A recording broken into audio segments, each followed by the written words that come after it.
Hello friends, आज हम जो टॉपिक डिस्कस करने जा रहे हैं वो है guarantee of profits to a partner in case of a partnership firm. ठीक है सर। हमने जो है पिछली क्लास के अंदर कौन सा कॉन्सेप्ट सीखा था? Concept of past adjustments. आज हम जो है वो गारंटी ऑफ प्रॉफिट्स हुआ पार्टनर जो है वो आज हम पढ़ने जा रहे हैं। सर गारंटी का मतलब क्या होता है? देखो, गारंटी का मतलब होता है जो अश्योरेंस जो भी पार्टनर को दी जा रही है कि आपको कम से कम इतना अमाउंट जो है वो दिया जाएगा, इर्रिस्पेक्टिव आपका एक्चुअल शेयर कितना भी है। जैसे फॉर्म के अंदर एक्चुअल शेयर तो बाद में कंप्यूट करा जाएगा, फॉर्म के अंदर एक्चुअल शेयर कुछ भी है, आपको कम से कम इतना तो जो है वो दिया जाएगा। सर समझ नहीं आया? रुको यार, अभी मैं समझाऊंगा इस चीज़ों को। अगर मान लो अभी मैं बस जस्ट बोल रहा हूँ, आप बस एक बार सुन लो, फिर मैं जो है वो आपको जब पढ़ाऊंगा ना तब आपको बेटर क्लैरिटी मिलेगी। अगर मान लो जो एक्चुअल शेयर जो उसको मिल रहा है ना वो गारंटीड अमाउंट से कम मिल रहा है, तो उस केस के अंदर जो डेफिसिट अमाउंट है वो कौन बोन करेगा? या तो फर्म बोन करती है या फिर जो है वो कोई भी पार्टनर बोन करता है। सर आप जो है वो ना अब ना बहुत ज़्यादा हो रहा है। आप एक काम करो, पहले ना इतना ही समझा दो। देखो, अगर मान लो फर्म है, पार्टनर को जो है वो उसका एक्चुअल शेयर जो है वो आ रहा है 1 लाख रुपए। सपोज करो पार्टनर का नाम है ए, नहीं रामू है, पार्टनर का नाम है रामू। रामू का एक्चुअल शेयर आ रहा है 1 लाख रुपए। ठीक है। फर्म के जो प्रॉफिट्स वगैरह आए, ठीक है, उसका एक्चुअल शेयर जो प्रॉफिट के अंदर आया वो 1 लाख रुपए आया। लेकिन फर्म ने जो है वो पार्टनर को गारंटी दी हुई थी, रामू को गारंटी दी हुई थी कि हम तेरे को 1,20,000 रुपये देंगे, चाहे कुछ हो जाए, चाहे आपका जो है वो तेरा कुछ भी शेयर आ रहा हो, हम तेरे को 1,20,000 रुपये तो तेरे को मिलेंगे ही मिलेंगे। अगर ऐसा होगा और उसका एक्चुअल शेयर जो है वो कम है, तो उस केस के अंदर क्या होगा? कितना डेफिशिट अमाउंट आएगा? डेफिशिट अमाउंट मतलब उसको कितना कम मिल रहा है, उसको एक्चुअल शेयर उसको कितना कम मिल रहा है? 20,000 रुपये कम मिल रहा है। तो ये जो 20,000 है या तो फर्म बियर करेगी या तो कोई भी पार्टनर जो है वो उसे बियर करेगा। ठीक है सर, ये तो समझ में आ गया कि कोई भी पार्टनर बियर करेगा या तो फर्म बियर करेगी। लेकिन सर ये तो बताओ, अगर मान लो एक्चुअल शेयर गारंटेड अमाउंट से ज़्यादा हो जाएगा तो क्या होगा? अगर एक्चुअल शेयर गारंटेड अमाउंट से ज़्यादा हो जाएगा तो हमारी कॉमन अंडरस्टैंडिंग है, कॉमन सेंस क्या कहती है? तो 80,000 मिलेगा या 1 लाख मिलेगा? तो 80,000 नहीं मिलेगा, तो 1 लाख मिलेगा एक्चुअल शेयर। क्योंकि इतना तो हमने गारंटी कहा था कि 80,000 में मिल जाएगा, इतना तो मिलेगा ही मिलेगा, आप चिंता मत करो। आपको इतने की तो गारंटी मिली है, फर्म ने जो है वो पार्टनर को दी है। लेकिन यार अब उसको एक्चुअल शेयर ज़्यादा है, उसका फर्म के पास ज़्यादा प्रॉफिट्स हैं, सरप्लस प्रॉफिट्स हैं, तो क्या दिक्कत है यार? एक्चुअल शेयर ज़्यादा मिलेगा उसको, जो कि लॉजिकल भी बात हमें लग रही है। अगर मान लो जो गारंटी है वो किसने दी है? सारे के सारे पार्टनर्स ने दी है। तो उस केस में जो गारंटेड अमाउंट जो है वो पार्टनर को जो भी दिया गया है वो राइट कहाँ पर करा जाएगा? Profit and loss appropriation account में राइट डाउन कर दिया जाता है। और जो रिमेनिंग प्रॉफिट्स होते हैं, सर रिमेनिंग प्रॉफिट जो है वो गारंटी देने के बाद में जो है रिमेनिंग प्रॉफिट भी बच जाएंगे। वो रिमेनिंग प्रॉफिट जो है वो डिस्ट्रीब्यूट कर दिए जाते हैं पार्टनर्स को। किस रेशियो में? रिमेनिंग जो रेशियो होती है उसके अंदर जो है डिस्ट्रीब्यूट कर दिए जाएंगे। सर समझ में आ गया कि पहले जो है वो गारंटी अमाउंट दे दो, फिर बाद में जो रिमेनिंग प्रॉफिट है रिमेनिंग पार्टनर्स को रिमेनिंग रेशियो के अंदर दे देंगे। सर ये तो तब हो गया अगर मान लो गारंटी जो है वो फर्म ने दी है। सर ऐसा भी तो केस आपने बताया है कि जहाँ पर जो है वो गारंटी जो है वो कौन दे रहा है? अगर guarantee is given bye partner और पार्टनर्स टू अनदर पार्टनर। अगर पार्टनर जो है वो गारंटी दे रहे हैं, या तो सारे के सारे पार्टनर या तो जो है वो कुछ पार्टनर दे रहे हैं, उस केस के अंदर आपको क्या करना है? कैलकुलेट करना है जो भी शेयर इन प्रॉफिट्स है फॉर द पार्टनर जिसको हम गारंटी दे रहे हैं।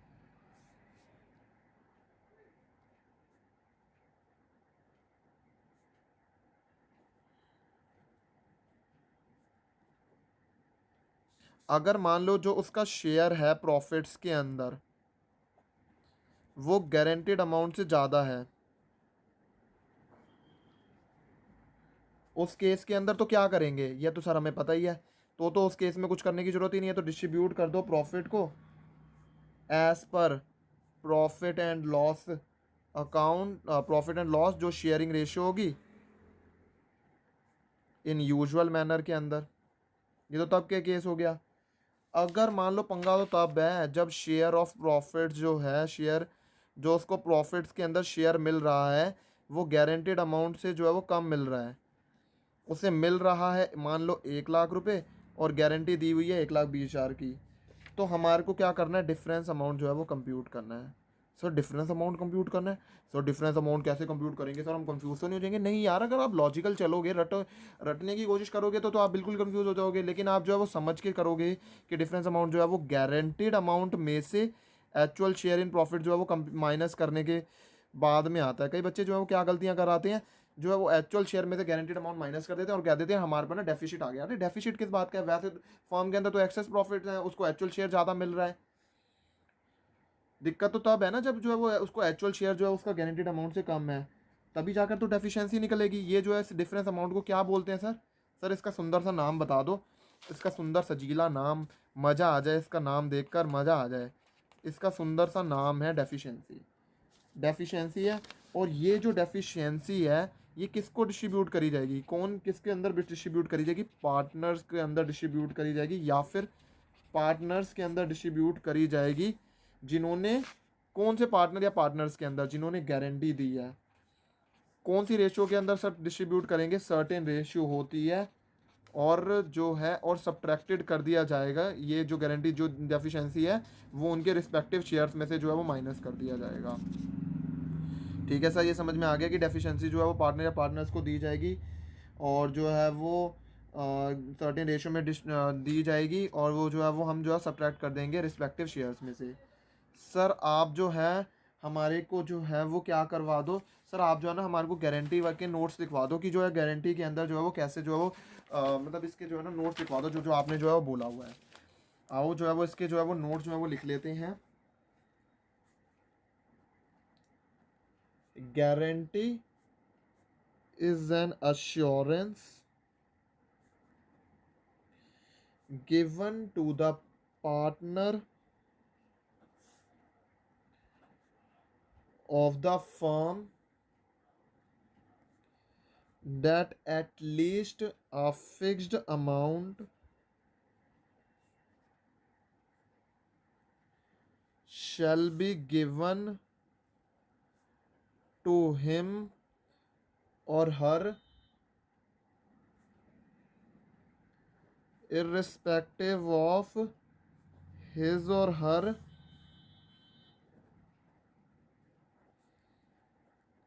actual share in profits of the firm। Sir समझ में आ गया, ये तो आपने समझा दिया था। अगर मान लो जो उसका एक्चुअल शेयर है प्रॉफिट्स के अंदर is less than the guaranteed amount, in that case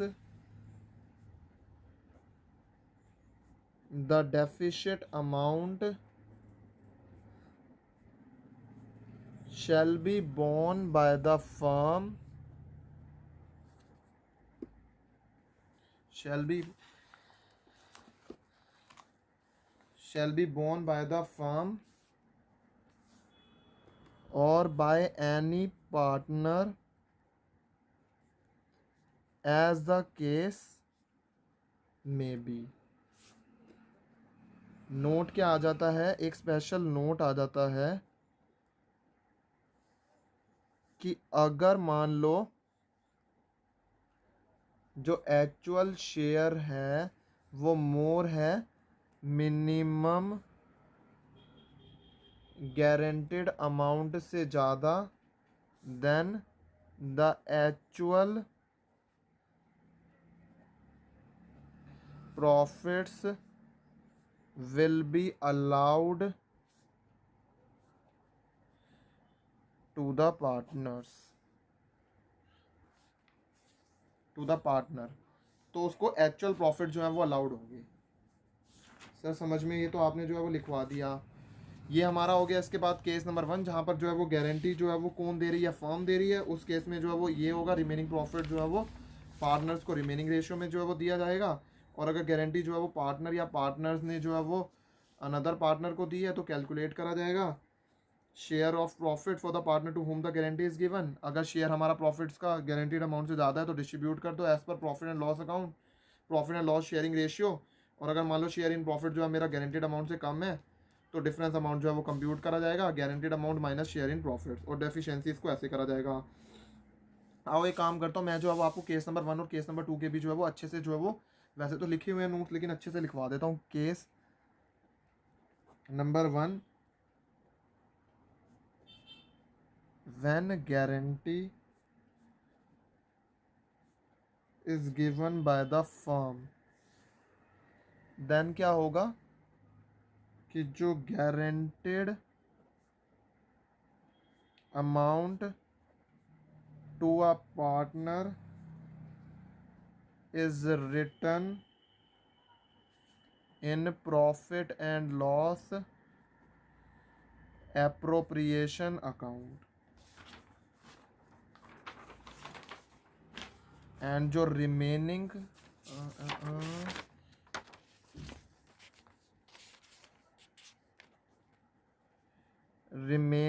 profits to remaining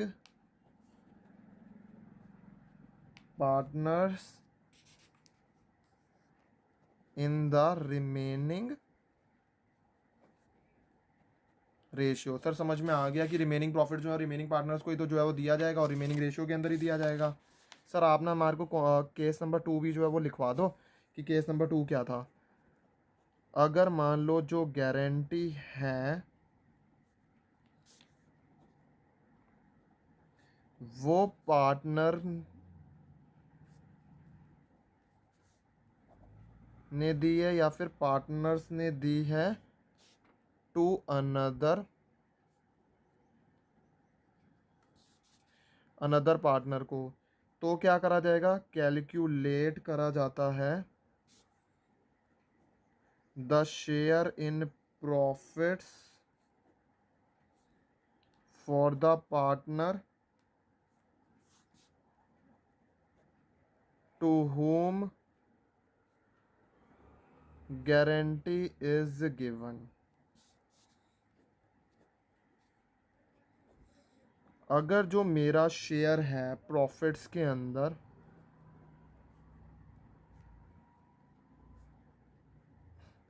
is more than the guaranteed amount, then distribute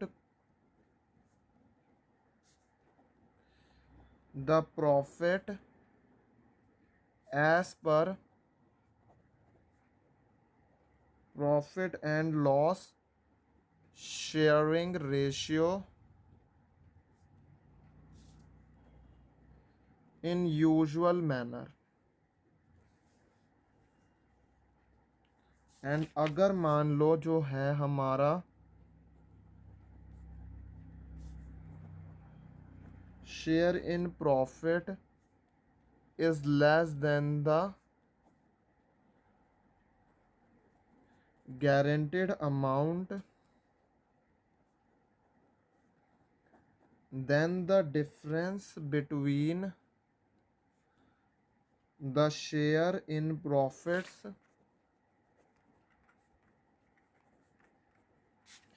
and the guaranteed amount and the difference is known as deficiency, and the deficiency is distributed among the partner or partners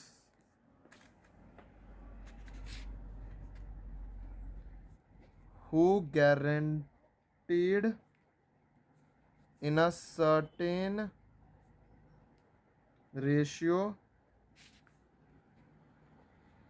and subtracted from his